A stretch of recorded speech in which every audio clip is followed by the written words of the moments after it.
ఉంది. సన్నాల గురించి తప్ప మిగిలింది ఏం లేదు. ఇక్కడ ఆంధ్రజ్యోతిలో మనం చూద్దాం, పంచాయతీ ఎన్నికలకు సంబంధించిన అంశం ఉన్నది.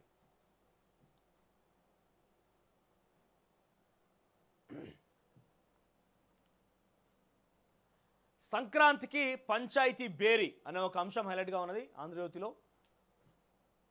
రైట్, ఇదిగో సంక్రాంతికి పంచాయతీ బేరీ. జనవరి 14న నోటిఫికేషన్, ఫిబ్రవరిలో 2వ వారంలో ఎన్నికలు, 3 దశల నిర్వహణ, తర్వాత జెడ్పీటీసీ ఎంపీటీసీలకు 2 పిల్లలకు మించి సంతాన నిబంధన ఎత్తివేత.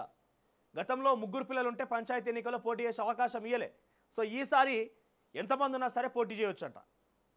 సమగ్ర కులగణనపై డిసెంబర్ 10 వరకు నివేదిక, అనంతరం బీసీ రిజర్వేషన్లపై ప్రభుత్వం నిర్ణయం, కొన్ని మండలాల్లో పెరగనున్న ఎంపీటీసీ స్థానాలు, రాష్ట్ర ప్రభుత్వం కసరత్తు, ఈలోపు రైతు భరోసానట.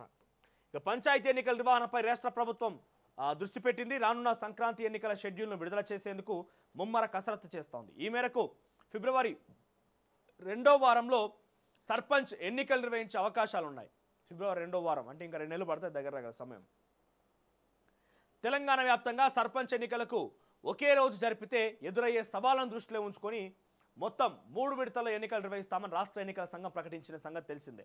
సర్పంచ్ ఎన్నికలు ముగిశాక జెడ్పీటీసీ ఎంపీటీసీ ఎన్నికలకు నిర్వహించాలని ఆలోచన చేస్తోంది. స్థానిక సంస్థల ఎన్నికల్లో భాగంగా అభ్యర్థులకు 2 పిల్లలు మించి సంతాన నిబంధన ఎత్తివేస్తామని ప్రభుత్వం ఇప్పటికే ప్రకటించింది. రిజర్వేషన్లో మార్పులు చేర్పులపైన వేగం పెంచినట్టుగా సమాచారం. వీటికి సంబంధించిన నిబంధనలపై అసెంబ్లీ సమావేశాల్లో చర్చించి బిల్లు పెట్టి ఆమోదింప చేయాలని రాష్ట్ర ప్రభుత్వం భావిస్తోంది. ఏడాది జనవరి 31న సర్పంచ్ల పదవీ కాలం పూర్తయింది. 31న సర్పంచ్ కాలం పూర్తయింది. సంవత్సరం అవుతుందయ్యా సర్పంచులు లేక అటు ప్రభుత్వాలలో గ్రామ పంచాయతీలల్లో. జనవరి 31న పూర్తయితే సంవత్సరం పూర్తయినా ఎన్నికలు నిర్వహించినట్లు లేరు వీళ్ళు ఇంకా. అయితే గత 10 నెలలుగా పంచాయతీల్లో ప్రత్యేక అధికారుల పాలన కొనసాగుతోంది. దీన్ని దృష్టిలో ఉంచుకొని వెంటనే ఎన్నికలు జరపాలని పలు వర్గాల నుంచి డిమాండ్ వస్తున్నప్పటికీ సుప్రీంకోర్టు ఆదేశాలకు అనుగుణంగా రిజర్వేషన్ల ప్రక్రియ పూర్తి చేసి స్థానిక ఎన్నికలు జరిపే విధంగా ప్రభుత్వ కార్యాచరణ చేపట్టనుంది. స్థానిక సంస్థల ఎన్నికల్లో బీసీ రిజర్వేషన్ల కోసం రాష్ట్ర ప్రభుత్వం డెడికేటెడ్ కమిషన్ ఏర్పాటు చేసింది.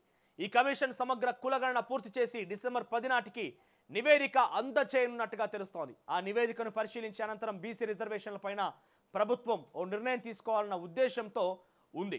బీసీ రిజర్వేషన్లు ప్రభుత్వం పరంగా పెంచే అవకాశాలను పరిశీలించనుంది. ఒకవేళ సుప్రీంకోర్టు తీర్పు ప్రకారంగా మొత్తం రిజర్వేషన్ 50% మించకూడదన్న నిబంధన పాటించాల్సి ఉన్నందున ప్రత్యామ్నాయ మార్గం పైన కూడా ఆలోచన చేస్తోంది. పంచాయతీలు 12,867 పంచాయతీలు ఉన్నాయి. జెడ్పీటీసీలు 538 జెడ్పీటీసీలు ఉన్నాయి. ఇక 5,817 ఎంపీటీసీలు కూడా ఉన్నాయి. సో ఎంపీటీసీల సంఖ్య ఇంకా పెరిగే అవకాశం ఉన్నదట. సో డీటెయిల్స్ వచ్చేసి అలాంటి పరిస్థితి ఉంటే పార్టీ పరంగా బీసీలకు అధిక స్థానాలు కేటాయించి తామే అమలు చేస్తామని ఇక్కడ చూడండి. సో యాజ్ పర్ కులగణన చేపట్టిన తర్వాత ఈ కులగణన ద్వారా గనక 50% మించొద్దు రిజర్వేషన్. ఏంటి 50% మించొద్దు? 50% ఓపెన్ కేటగిరీ పెట్టేసి ఈ 50%లోనే ఎస్సీ ఎస్టీ బీసీలకు కానీ ఇతరత్ర ఈడబ్ల్యూఎస్ అన్ని కేటాయించాలి. కాబట్టి ఈ 50% రిజర్వేషన్ పెంచొద్దు అనేది ఒక నిబంధన కనుక ఉండి కేంద్రం అనుమతించక సుప్రీంకోర్టు ఇన్వాల్వ్ అయిపోయి దీన్ని కనుక అడ్డంకి పడితే కాంగ్రెస్ పార్టీ ఇచ్చేటువంటి సీట్లలో ఆ సీట్లలో అయినా బీసీలకు అధికంగా టికెట్లు ఇవ్వాలి, బీసీలకు అధికంగా మద్దతు తెలపాలని చెప్పి వీళ్ళు నిర్ణయం తీసుకున్నారట. సో మేమేం కోరుతున్నామంటే ఇదే రకంగా మీరు నిర్ణయం తీసుకున్నారు కాబట్టి రేపటి రోజున మళ్ళా జరగబోయేటువంటి వచ్చే సంవత్సరం వచ్చే అసెంబ్లీ ఎన్నికలు 2029 అసెంబ్లీ ఎన్నికల్లో కానీ ఎంపీ ఎన్నికల్లో కానీ కార్పొరేషన్ ఎన్నికల్లో కానీ ఇతరత్ర ఎన్నికలు ఉన్నాయి, మున్సిపాలిటీ ఎన్నికల్లో కానీ అదే స్థాయిలో మీరు బీసీల సంగతి చూడండి. కేవలం సర్పంచ్ల దగ్గరనో కేవలం ఏదో నామమాత్రంగా మేము వేస్తున్నాం మీరు తీసుకోండి, ఇదేంటి మీరు వేసే బిచ్చం కాదు, మా హక్కరి మీరు పార్టీ పరంగా రెజల్యూషన్ తీసుకురండి. ఎస్, రేపటి రోజున జరిగేటువంటి ఏ ఎన్నికైనా కూడా ఇకపైన కులగణన చేపట్టాం కాబట్టి కులగణన ఆధారితంగా 60% మంది బీసీలో ఉన్నారు కాబట్టి ఈ జనాభా సంఖ్య ఆధారితంగా 50% 60% మేము బీసీలకు అవకాశం ఇస్తాం అని పార్టీ పరంగా నిర్ణయం తీసుకోండి. మీరు ఇక్కడ రాజ్యాంగ పరంగా ప్రభుత్వం నిర్ణయం తీసుకోవడానికి ఇబ్బంది ఉండొచ్చు. మీరు ఏం చేస్తారు?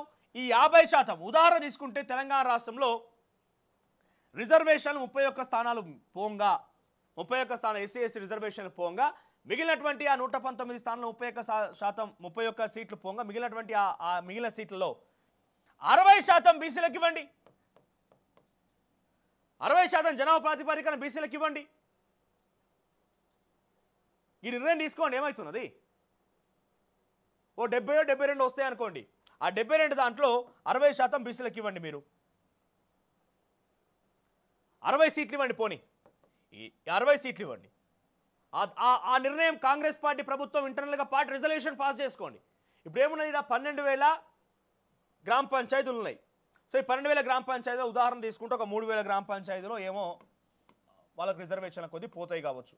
ఈ పోయిన దాంట్లో మిగిలినటువంటి ఆ 8,000 గ్రామ పంచాయతీలో 9,000 గ్రామ పంచాయతీలో ఉంటే ఈ గ్రామ పంచాయతీల పార్టీ ఇంటర్నల్ రిజర్వేషన్ తీసుకోండి. ఎందుకంటే 50% మించి రిజర్వేషన్ సాధ్యం కాదు అని చెప్పి మీరు అనుమాన పడుతున్నారు కాబట్టి పార్టీ పరంగా నిర్ణయం తీసుకోండి.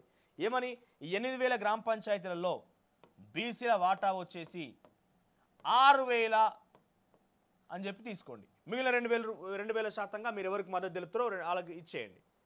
పార్టీ టికెట్ డైరెక్ట్గా సర్పంచ్లకు ఇవ్వకపోయినా కూడా మద్దతు అనేది ఉంటుంది కదా. కాంగ్రెస్ పార్టీ మద్దతుతో, బీఆర్ఎస్ పార్టీ మద్దతుతో అని చెప్పి ఒక సర్పంచ్ పోటీ చేస్తారు కదా. అట్లా మద్దతు తెలిపే దాంట్లో మీరు 60,000 మందికి బీసీలకు అవకాశం కల్పించండి. అప్పుడు మీరు రిజర్వేషన్ని పాటించినట్టు చూద్దాం. లేదు 5,000 పాటించండి. ఊర్లలోకి పోతే ఆల్రెడీ తయారవుతున్నారు. మా చుట్టపైనే, మా కులపైనే రేవంత్ రెడ్డి అక్కడ ఉన్నాడని చెప్పి ఊర్లల్లో జనాలు కూడా చాలామంది ఇక ఆ సామాజిక వర్గానికి సంబంధించిన వాళ్ళు ఆ కథ కార్ఖాన కాందాన్ స్టార్ట్ అవుతున్నది. మేమే సర్పంచ్లం అవుతాం, మేము పోటీ చేస్తామని చెప్పి కరకు నోట్లు పట్టుకొని తయారుగా ఉన్నారు ఎప్పుడు ఎన్నికలు అవుతాయా అని.